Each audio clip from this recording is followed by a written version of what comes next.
ወንጀለኞችን ወደ እስር ቤት የሚልከው ዳኛ ራሱ የወንጀለኛ ቡድን መሪ ቢሆንስ? ስሙ ዴቪድ ላምፌር ይባላል። ለአመታት በአሜሪካ የፍትህ ስርዓት ውስጥ ትልቅ ስልጣን የነበረው ሰው ነው። ነገር ግን ከጀርባው አይረን ሆሬስ ማን የተባለውን አደገኛ የሞተር ሳይክል ቡድን ይመራ ነበር። ዛሬ የዚህን ሰውዬ ታሪክ በሰፊው እንመለከታለን። እስከ ቪዲዮ መጨረሻ አብራችሁን ቆዩ። ዴቪድ የሚኖረው በአሜሪካ ግዛት ውስጥ በምትገኝ ከንታኪ በተባለች ከተማ ውስጥ ነው። ዴቪድ በህግ ባለሙያነት ፍርድ ቤት ውስጥ ያገለግላል። ዴቪድ እዛ ከተማ ውስጥ ስማቸው በክፉ ከማይነሱ ሰዎች መካከል አንዱ ነው። ለህግ ጽኑ የሆነ ሰው ነበር። ዴቪድ በችሎት ላይ ሲቀመጥ የነበረው አስተያየት ወንጀለኞችን የሚያስበረግግ አስተያየት ነው የሚያያቸው። ፖሊሶች በጣም ነው የሚያከብሯቸው። ህዝቡ ደግሞ እንደ ፍትህ ምሰሶ ነበር የሚያያቸው። ስለ ዴቪድ እዛ ከተማ ላይ ክፉ ነገር ማውራት የማይታሰብ ነው። ለምን መሰላችሁ? ህዝቡ በጣም ነው የሚያምናቸው። እንደሳቸው ያለ ፍትህ የሚያስተካክል ሰው አለ ብለው አያምኑም ነበር። አንድም ሰው ግን እሳቸው ወንጀል ይፈጽማሉ ወይም ጉቦ ይበላሉ የሚል ምንም አይነት ሀሳብ አልነበራቸው።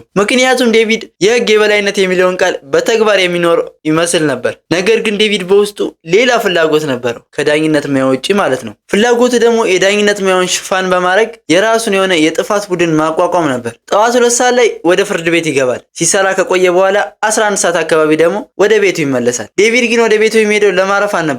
ወደ ቤቱ ከገባ በኋላ ያንን የዳኛ ልብስ ያወልቅና በምትኩ ደግሞ የሞተር ሳይክል ቡድን አባሎች ለመሆን የሚያስፈልገው ሙሉ ትጥቅ ይለብሳል። አስባችሁታል? ፍርድ ቤት ዳኝነት እንትን ሲል ይቆያል። ወደ ቤቱ ከተመለሰ በኋላ ደግሞ የሞተር ነጂዎችን ሌዘር ልብስ እየለበሰ ይወጣል። ዴቪድ ግን በዚህ የሞተር ሳይክል ቡድን ውስጥ ተራ አባል አልነበረም። እሱ የዚህ ቡድን ቦስ ነበር። ግን ይሄ የሞተረኛ ሳይክል ቡድን ዝም ብሎ ቡድን አይደለም። ማታ ማታ የተለያዩ ሰዎችን እያገቱ ምን እያሉ ብር የሚቀበል ቡድን ነው። ዴቪድ የነዚህ የሞተረኞች ቡድን አባል መሪ ነው። አስባችሁታል? ቀን ቀን ፍርድ ቤት ላይ ሲፈርድ ይቆያል። ማታ ማታ ደግሞ ጭንብሎን ለብሶ ሰው ሲዘርፍ ይቆያል። ሁለት አይነት ማንነት ማለት ነው። የሚገርም ነው። የሚገርመው ግን አብሮት የሚሰሩት የቡድኑ አባሎች እንኳን አለቃቸው ዳኛ መሆኑን አያውቁም ነበር። የሚገርም ነው። እነሱ ሲታሰሩ እሱ እንደሚፈርድባቸው ጭራሽ አያውቁም ነበር ማለት ነው። ማታ ማታ አብሯቸው ቢራ ይጠጣል፣ አብሯቸው ሲዘርፍ ይቆያል። ጠዋት ጠዋት ደግሞ ወደ ፍርድ ቤት ገብቶ ፍርድ ይሰጣል። ዴቪድ በዚህ ቡድን ውስጥ ስሙ ሌላ ነበር። አይረን ራይደር ወይም ሻዶ ይባላል። ዴቪድ በዚህ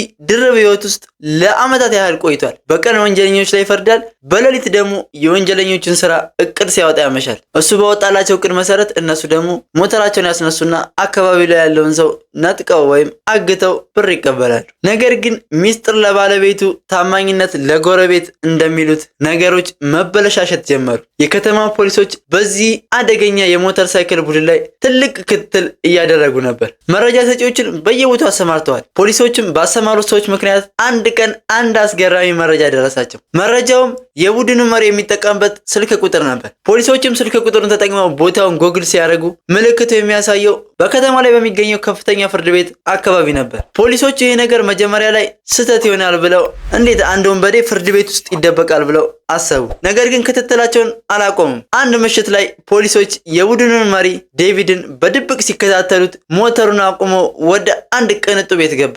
ያ ቤት ደግሞ የማን ቤት መሰላችሁ? በከተማው ላይ ሰዎች የሚያምኑት የፍትህ አባት ተብሎ የሚጠራው የዴቪድ ቤት ነው። ፖሊሶች አይናቸውን ማመን አቃታቸው። ምክንያቱም ፖሊሶች የሚያውቁት ዴቪድ ከተማው ላይ አለ የሚባል ዳኛ እንደሆነ፣ ለፍትህ የቆመ እንደሆነ ነው እንጂ የወንጀለኛ ቡድን መሪ መሆኑን ማንም አይጠረጥርም ነበር። ህግ አስከባሪውና ህግ ተላላፊው አንድ ሰው ሆኖ በማግኘታቸው በጣም ተገረሙ። ጠዋት ላይም የዴቪድ መኖሪያ ቤት በፖሊሶች ተከበበ። ፖሊሶችም ወደ ውስጥ ገብተው ዴቪድን በካቴና አስረው ይዘውት ወጡ። መላው የከተማው ህዝብ ደነገጠ። ዜናዎች በከፍተኛ ሁኔታ ተሰራጩ። ፍትህ በወንበዴ እጅ ወደቀች የሚሉ አርዕስተ ዜናዎች ጋዜጣዎች ከተማዋን ሞሉት። እኔ ግን በጣም የገረመኝ የፍርዱ ሂደት ነበር። ለአመታት በዚያ ወንበር ላይ ተቀምጦ ሌሎች ላይ ሲፈርድ የነበረ ሰው አሁን ራሱ በተከሳሽ ሳጥን ውስጥ ቆሟል። የገዛ ጓደኞቹ ሊፈርዱበት ተቀምጠዋል። የሚስጥራዊው ዳኛ ዴቪድ ህይወት ቀስ በቀስ ሲወጣ በቡድን ውስጥ የፈጸሟቸው ወንጀሎች፣ የገንዘብ ዝውውሮች፣ ሰው እንዲደበደብ የሰጡት ትዕዛዞች ሁሉ በዝርዝር ቀረቡ። አስባችሁታል? ያ ግርማ ሞገስ የነበረው ዳኛ አሁን ዝቅ ብሎ የሚሰማውን ሁሉ ክስ በዝምታ ይቀበላል። ዳኛ ዴቪድም የቀረበበትን ክስ እንዳለ በሙሉ አምኖ ተቀበለ። ዳኞችም ለአመታት አብሯቸው አንድ ወንበር ላይ ቁጭ ብሎ ሲሰራ የነበረውን ዳኛ ፈረዱበት። እንግዲህ ውድ ተመልካቾቼ የዛሬ ታሪኬ ይህን ይመስል ነበር። እናንተስ ምን ትላላችሁ? አንድ ሰው እንዴት እንዲህ አይነት ድርብ ህይወት ሊመራ ይችላል? አስተያየታችሁን በኮሜንት አሳውቁኝ። ቪዲዮውን ከወደዳችሁት ላይክ እና ሰብስክራይብ ማድረጋችሁን እንዳትረሱ። በቀጣይ በሌላ አስገራሚ ታሪክ እስከምንገናኝ ቸር ሰንብቱ።